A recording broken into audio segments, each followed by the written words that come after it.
Banjarmasin, dan kebetulan saat itu aku lagi halo, assalamualaikum warahmatullahi wabarakatuh. Kenalin, nama aku Fitri. Sesuai janji aku yang di video aku yang sebelumnya, aku akan bikin cerita horor pramugari di part 2 nya. Ini part 2 nya ya.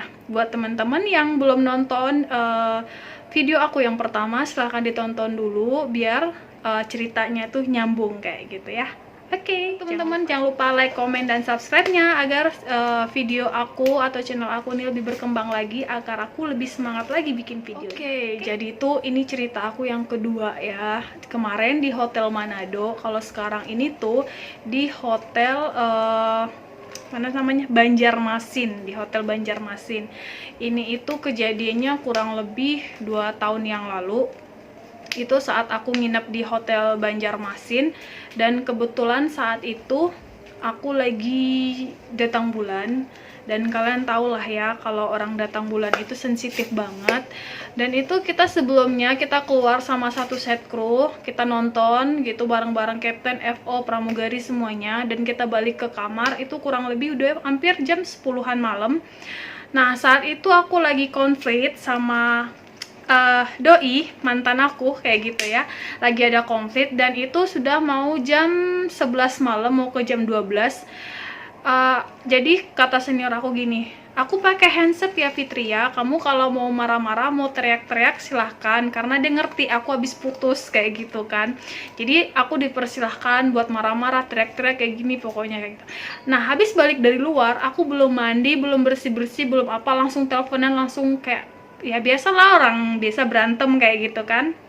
Nah, alhasil itu kita teleponan masih cekcok, masih berantem sampai jam 12 malam, itu tepatnya setengah 12 atau jam 12-an aku lupa. Itu kita posisinya masih teleponan, dan tiba-tiba aku tuh tiba-tiba kayak apa sih, leher aku diginiin pakai kabel di belakang TV, terus dicekek kayak gini. Dan bayangin suara aku tuh kecekek gitu, nggak bisa nafas sampai kedenger sama mantan aku. Dia langsung nanya, kamu kenapa, kok suara kamu nggak kedengeran? Aku kayak kayak orang udah kecekek gimana sih. Dan itu muka aku sama muka dia, jadi dia dari belakang terus ngadep, kayak aku dari bawah ngadep ke atas gini, dia dari atas ngadep ke bawah, jadi muka kita hadap-hadapan tuh kayak nenek-nenek, rambutnya tuh ke muka aku semua, muka hancur banget. Pokoknya itu aku sampai nggak bisa ngomong, dan tapi aku dengar suara mantan aku ngomong, kamu kenapa, ngomong dong, ngomong, kamu kenapa kayak gitu, kata dia gitu. Setelah itu aku kayak manggil senior aku, mbak, kayak gitu, tapi tangan aku nggak sampai, dan mbaknya tuh tidur sambil tutupan kepala dan pakai handset. Kalian bayangin, dia udah nggak denger, terus dia juga nggak bisa lihat aku minta tolong, mbaknya tuh nggak denger sama sekali. Sampai akhirnya tuh kurang lebih berapa menit aku nggak tahu, akhirnya dilepas, dan saat dilepas tuh udah nggak ada, dan aku kayak langsung itu nyesek banget di sini, kayak gimana sih, kayak nafas kalian ketahan, kecekek kayak gitu kan. Akhirnya aku langsung tarik selimut, aku langsung teleponan, aku langsung ngomong sama mantan aku, tadi aku dicekek siapa, kan dia juga mikir nggak mungkin senior aku yang nyekek aku kan, kayak gitu. Aku dicekek barusan kayak gitu, ya dicekeknya sama siapa, itu sama nenek-nenek kayak gitu. Terus aku baru ngeh pas itu aku lagi jam 12 malam, aku teriak-teriak, marah-marah, ngomong-ngomong, ya orang kesel pasti basah kotor ya kayak gitu. Terus aku belum mandi, belum bersih-bersih, aku lagi halangan, ya menurut aku sih wajar aja, mereka tuh marah sebenarnya kayak gitu.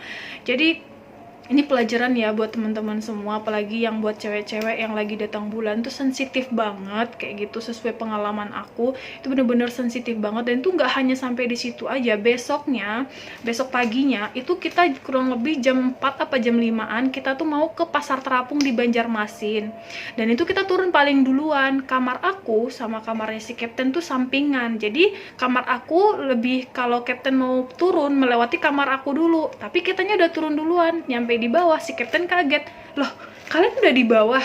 Iya Cap, bukannya kamar kalian yang di samping kamar aku ya? Iya emang, tapi kok aku denger tadi kalian sibuk banget pada mandi, pada hair dryeran.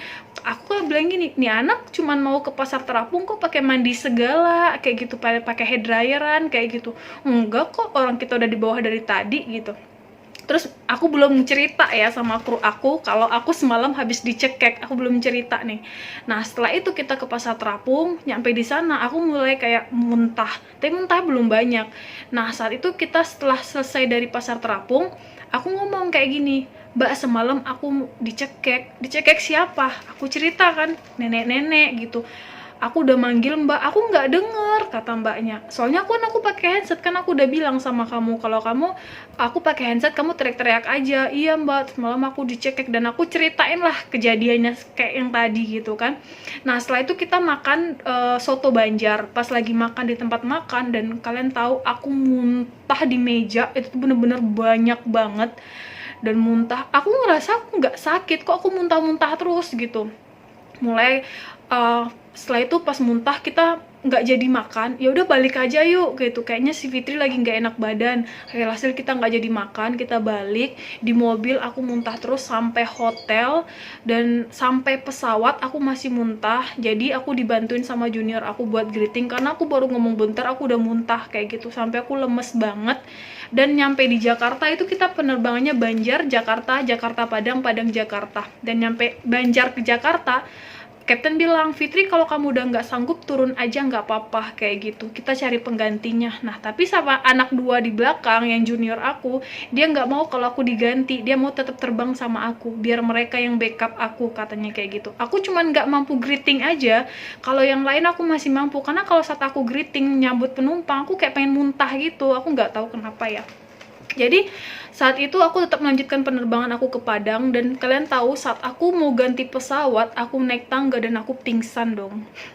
Aku pingsan karena aku udah nggak kuat lagi, tapi tetap aku paksain terbang. Akhirnya sampai aku balik ke Jakarta, dan aku sampai sakit selama 3 hari. Kalian bayangin efek dari yang kejadian di hotel itu, aku sampai demam selama 3 hari. Aku izin sakit, dan saat pulang aku langsung ke rumah sakit itu. Dan dokter pun bingung, aku nggak demam, aku nggak kenapa, tapi aku muntah-muntah gitu. Aku justru lemesnya tuh bukan karena demam, tapi karena muntah terus gitu. Perasaan aku nggak masuk angin, nggak apa, kayak gitu kan. Jadi tuh, apa namanya, sampai tiap malam tuh aku tuh kayak, apa sih, kebayang yang nenek-nenek yang tadi itu. Maksud aku tuh, ya Allah jangan sampai kejadiannya sama kayak kejadian aku yang sebelumnya, sampai diikutin berhari-hari. Untungnya, kalian tahu untungnya, itu aku nggak diikutin sampai, dalam artian sampai sebulan yang kayak sebelum-sebelumnya. Setelah demam aku sembuh, aku udah mendingan, dan aku ngabarin senior aku yang terbang sama aku, Mbak, aku udah mendingan. Terus kenapa sih Fit sebenarnya? Setelah itu aku cerita semuanya. Wajar katanya gitu, karena kamu dalam keadaan kotor.